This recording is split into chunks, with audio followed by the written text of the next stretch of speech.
afternoon. I want you all to imagine that you are the product manager of a website. How would you infuse consumer insights into online content creation? It's actually a really difficult thing to do because product managers and editors may not be well versed in consumer insights.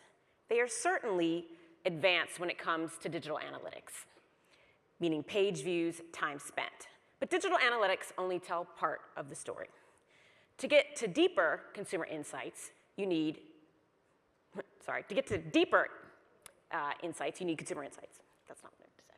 Okay, so in order to get to consumer insights, we need to find a way to communicate to product managers that made sense to them, to speak in their language.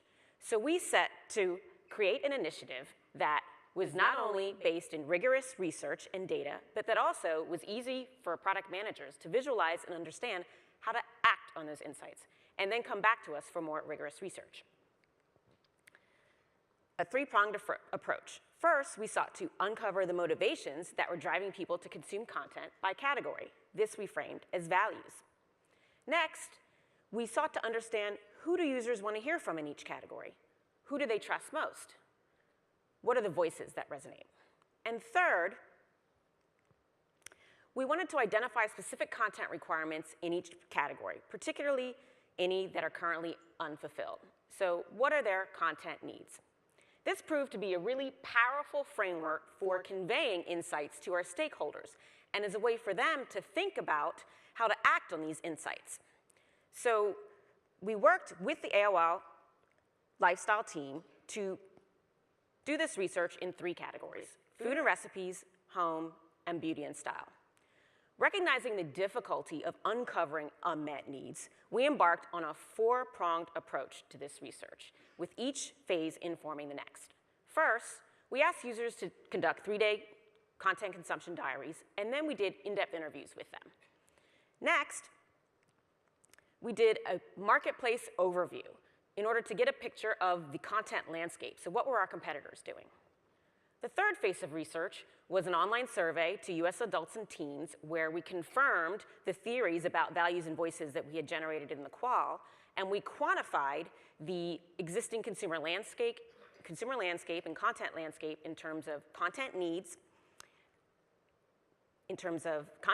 usage, and unfulfilled values.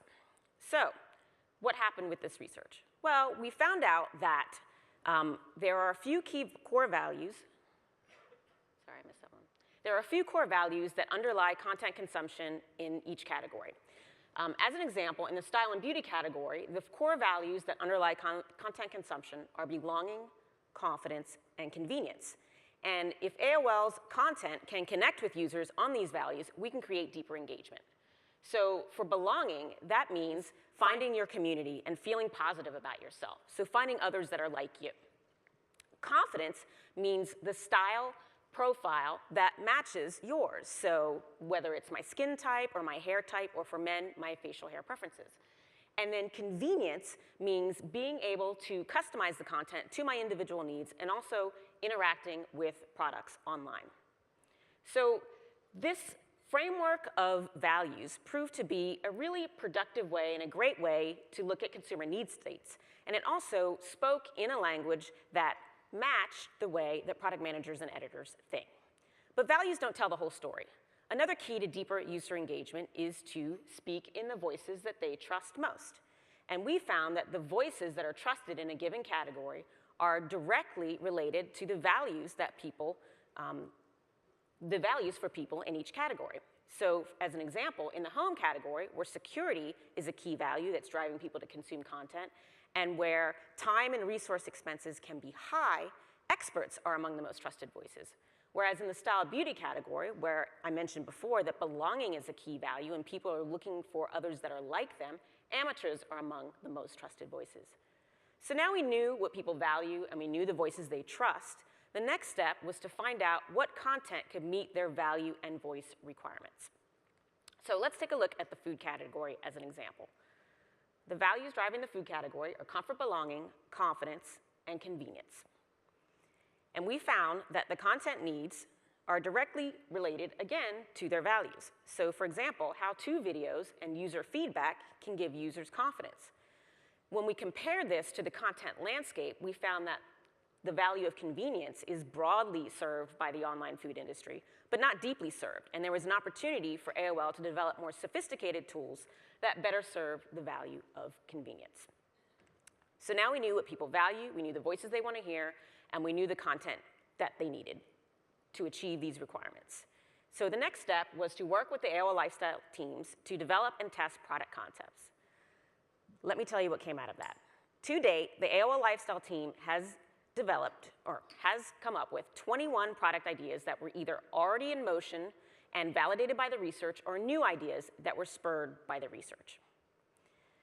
The framework of values, voices, and needs led to this product ideation because they could understand what users wanted in each category and could easily apply that to content. Because they could easily apply that, they generated a lot of ideas. But we can't develop every single idea that we come up with. We have to prioritize. And that can prove to be a barrier to development in and of itself, as product teams don't necessarily know how to prioritize. So our final step was to circle back to the rigorous research and test the concepts using our standard concept testing protocol and prioritize and refine the output. A lot of work went into this, and we learned a lot about how to do this type of research. It's really difficult. And if you notice, I didn't spend a lot of time today talking about the deep analytics that went into this research or the constructs that we used. That's really important, and yes, we have a lot of data behind this, and we do have a 100-slide research deck in our files. But the key to this, and the reason why this led to 21 product ideas from our product teams, is because when we presented the research to them, we translated the data into their language. Values, voices, and needs was a great shorthand for everything the users wanted, and also could connect our product teams to everything that they did. So headlines could speak to the values, editorial could speak in the right voices, apps we developed could connect to the values. Everything they did could connect back to this framework. So by translating the data into their language, we empowered the product teams to incorporate the insights into their product development process. So translate the data into the language of your stakeholders, otherwise you risk them putting it on the shelf and doing nothing. Thank you.